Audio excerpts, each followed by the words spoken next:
Titanfall 3 thing and make a battle royale game, I would have been like, please God, just let me die now. But what we got is a very, very, very good game, polished and intuitive in classic Respawn fashion. This is a clip. Oh, look at that. This is an old clip. I mean, how old can a clip be from a game that's only been out for 4 days? But I wanted to get you a full gameplay, and this is a pretty good win from yesterday, 2 days ago maybe. I'm now level 26 in this game, with a lot more than 34 kills as Lifeline. But this is a good, interesting game to watch. So pre-record. I'll do some more live. I feel pretty confident playing this game live for you guys because I feel like I'm a lot better at this game than I am at Fortnite. So I don't feel like I will be embarrassed for how I play. So this game came out of nowhere. Pretty much was not even announced. It just kind of dropped and it hit. What was it? 1 million players within 8 hours, and then 10 million players within 72 hours. So it's gotten very popular very fast. The battle royale kind of genre, in my opinion, is kind of, as we all kind of can agree, it's a fad that will at some point die off. But right now it's big, and there's a lot of battle royales that are just kind of popping up out of nowhere. Some of them are trash. Some of them are weak attempts at the genre.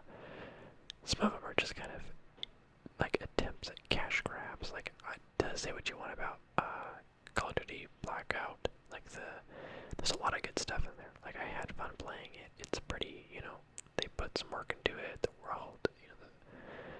world, the map is nice. There's a lot of detail. It plays pretty well.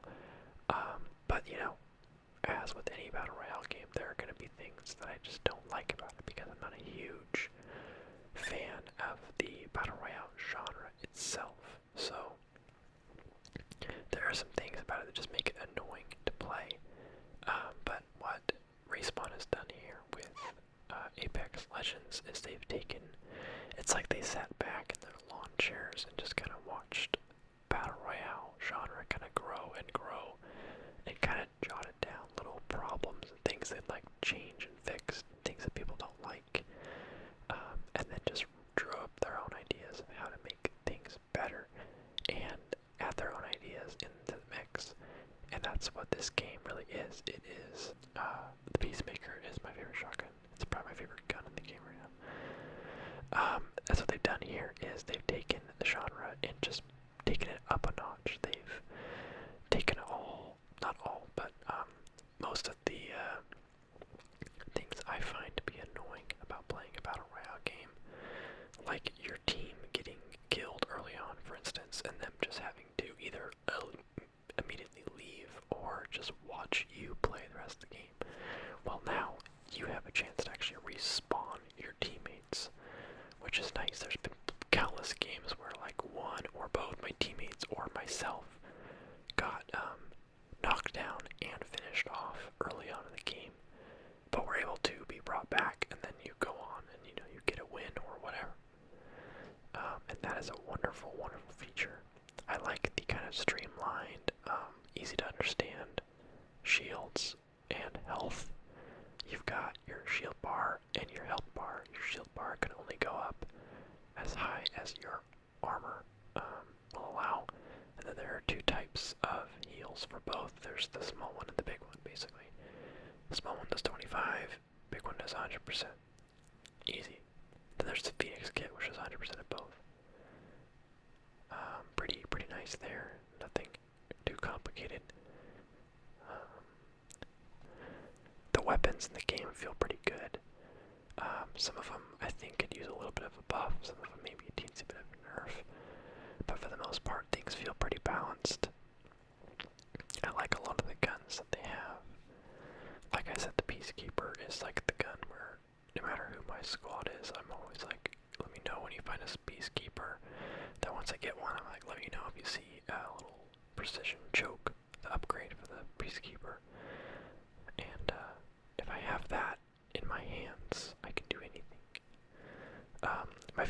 guns so far are the R99, the SMG, very high rate of fire, but if you can get in close and land your shots, you can just melt someone. I like the G7 sometimes I just don't play well with it, but sometimes when it works, it's very, very high damage from pretty decent range. Let's see, what else do I like? The R301 is nice, very all-around efficient gun. You can do damage at pretty good range with it, but it also works. You can play it like it's an SMG, like it does a lot of damage up close to. The guns that I do not like are the Mozambique and the triple take. I didn't like the double take in Titanfall 2, so no surprise there. I'm also not huge into the Predator, the gun that the Prowler, the gun that I just dropped for the alternator, which I'm also not a huge fan of, but I don't know if I knew that at this point. But my dream loadout is R99 with Peacekeeper, and you think, hey, those are two very close quarters guns, why would you do a thing like that? Well, I tend to have squad mates, my friends and or randoms, that like to get in these long range little battles where they're shooting at each other and throwing grenades across a long distance, and I find myself most efficient close quarters, so I'll get the R99 and the Peacekeeper, and I'll just run in, usually, flanking around while they pick at each other, and then you walk in there, you unload a full clip of the R99 into whoever pokes out first, and then you just go to town with your Peacekeeper and finish off everyone. And that's been a pretty much rinse and repeatable strategy for me, so I like doing that. If I want to be less aggressive, I'll play R301 plus Peacekeeper, or G7 Peacekeeper, or Spitfire Peacekeeper, but no matter what I do, there's always a Peacekeeper, as long as I can find one, I don't like the EVA 8, the semi-auto shotgun. It just does not do enough damage to keep up. It shoots a lot faster, but I feel like DPS-wise, it's like way lower than Peacekeeper. Some surprisingly good guns. Wingman is a great gun.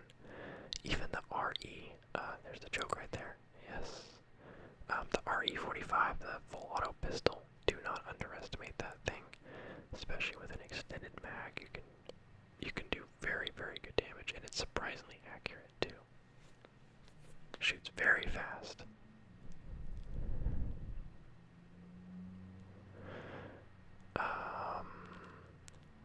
Yeah, more about the game. There's a respawn bar right there. It plays very well. The sliding mechanic is great. If you didn't play Titanfall 2, then you don't care that there's no wall running or double jumping because you don't know any better. But in Titanfall 2, which is pretty much this game's, father in a way, it's the same game engine, it's the same feel, a lot of the same guns. It's just the battle royale version basically. So in Titanfall 2, oh, we got combat. In Titanfall 2, there was wall running and double jumping, which made for a lot more mobility. While I do miss it in this game, it hasn't bothered me because I think this would just be too, it would just be too complex. It would just be too chaotic, I think is a better word.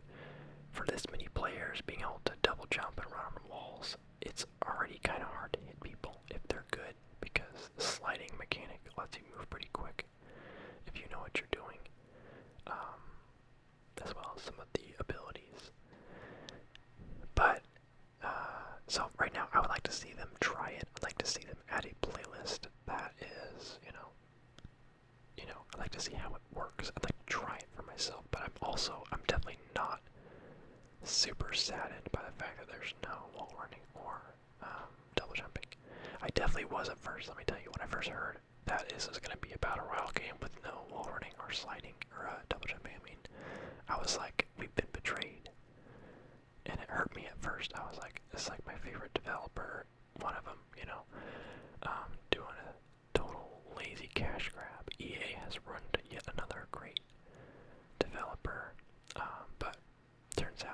was wrong, and I was very, very happy to eat my words. But yeah, I definitely feel like that's something that is going to be always brought up by people, is the wall running and the lack of it, and the double jumping and the lack of it. But like I said, I definitely do not mind anymore. Here we go, still looting a little bit. Needed some more mods for my Peacekeeper and G7. Looks like my G7's pretty maxed out, except for, well, no, I'm still missing a stock and a better barrel. I really like how the guns feel in this game. The upgrades are very nice. Once you get a good gun you like and you manage to get some good mods on it, it's a very good feeling. My teammates are holding their ground here. Got out of that fight doing okay. There's still some enemies west.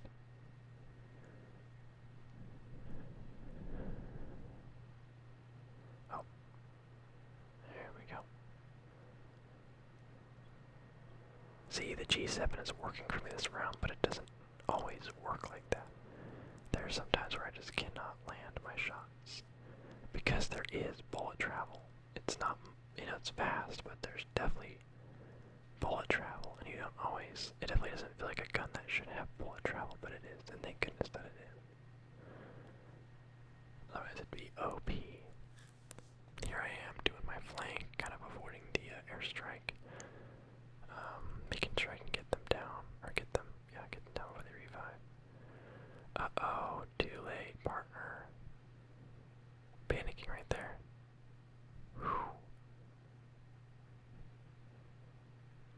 He can take so much damage. Surprised he took as much damage as he did. Teammates are still alive, another squad down. Finally some better armor. Yay! Some upgrades for my guns. There we go. Not bad.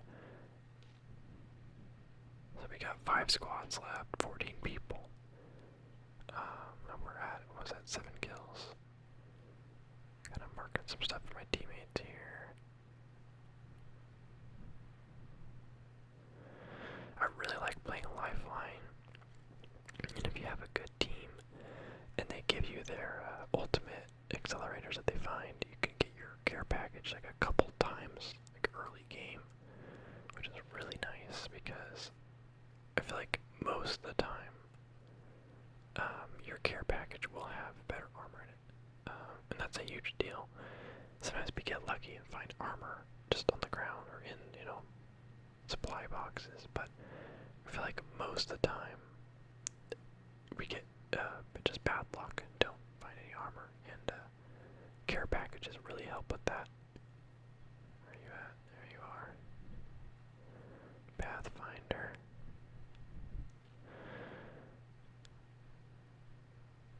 The ability to use your heals faster is huge as Lifeline. What a huge game-changing ability. Here we go. A little spicy fight here. Being able to slide and heal at the same time is incredible. I love being able to do that. Just sliding in general is fun. You get a good hill. You can slide into a fight, out of a fight, doesn't matter. It's very fun to slide. And my recommendation to anyone wanting to kind of improve their game in this game is change your control setup. They don't let you map buttons, but there is a setup called Evolved, which changes your, and this is me talking as a PS4 player, a console player, but it changes your jump to your left bumper, your tactical to X, and here's the big one, your slide to clicking in your right joystick, so R3, which is the same stick that you aim with, so you can potentially aim and slide and aim and move and turn and aim and slide pretty much effortlessly, and that is a game changer for mobility right there. I'm sliding and aiming. I never had to take my finger off to slide. That's huge. And that was my control setup in Titanfall 2. And I was actually, I don't know, dare I say, I was actually really good at Titanfall 2 early on, as people got really, really good at Titanfall 2, and that's when it was my time to leave, because people got a little bit too crazy by my standards. So, if I was to go online and try to play Titanfall 2 right now, I would just get absolutely annihilated. That's not something that I feel the need to do. Which is kind of why I was hoping for a Titanfall 3, to kind of wipe the slate clean and get, like that. He's just sitting there, and I'm just using my little accelerator, taking my sweet time. Where, see, like, this is what you don't want to be. You don't want to be this guy, this team.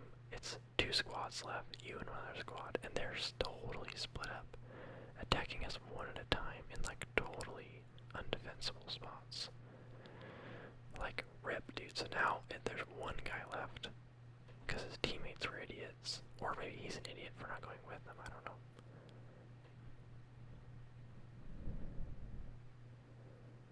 Did we get the other guy, though? There's still 2 guys left. Well, there's someone over there, at least.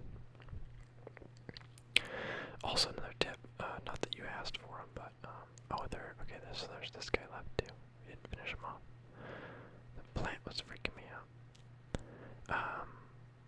What was I gonna say? Oh yeah, grenades, throwables are really, really, really good in this game.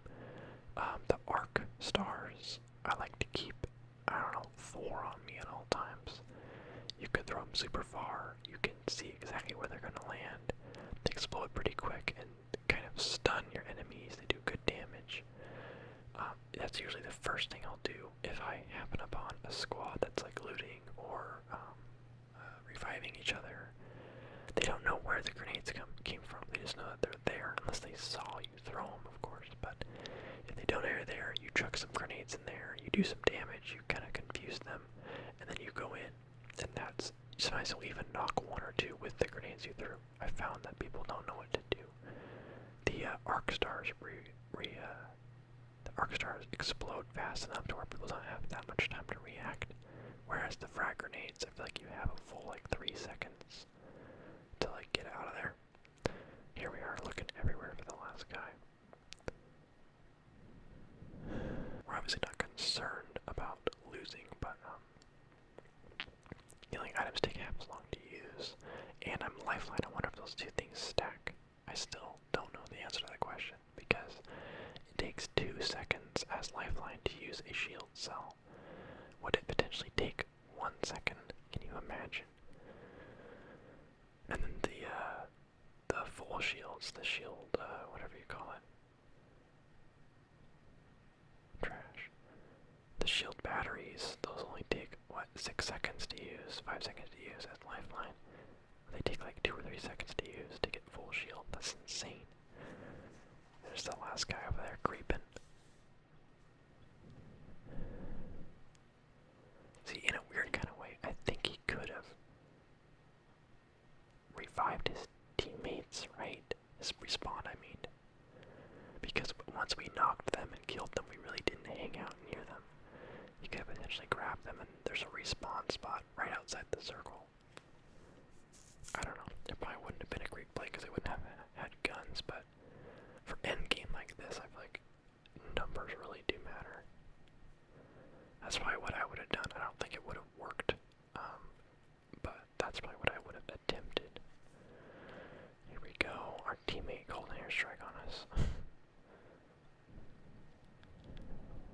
Storm's coming in. And do you see him? Do you see him? Where is he? Right there. Did a lot of damage, took out all the shield. Did like 160 damage right there. And then what happens? I get real cocky. Slide in. Miss. Get downed and finished off. And then we win. It kind of hurt to die at the very end, the very last single kill and managed to mess that up. But GG got the win. Let's look at the scoreboard here. 11 kills, 20-minute game, almost exactly. Teammates got 3 and 1, 15 kill game. Pretty good. Good squad. I liked these guys. There was a lot of great communication for randoms. The pinging system is perfect for that. It's probably the best non-speech communication I've ever seen in a console game, and I mean that. And it's entirely useful for a BR game like this, where there's a lot of communication that, you know, you can't always say. So, there's a lot of really quick. I know I'm constantly pinging everything that I find that I think my teammates need, or enemies that pop up, or where we should go next. Even if I'm in the chat with them, I'll still ping stuff. It's funny. But anyway, thank you guys for watching. I hope you enjoyed this video. Let me know if you want to see me play more Apex Legends. I'll play it live for you instead of pre-recording. I just wanted to get this video out because I had some good clips that I wasn't recording ASMR for, so I doing the classic pre-recording and turning them into ASMR videos. Thanks for watching. I will see you guys in the next video. This is your captain.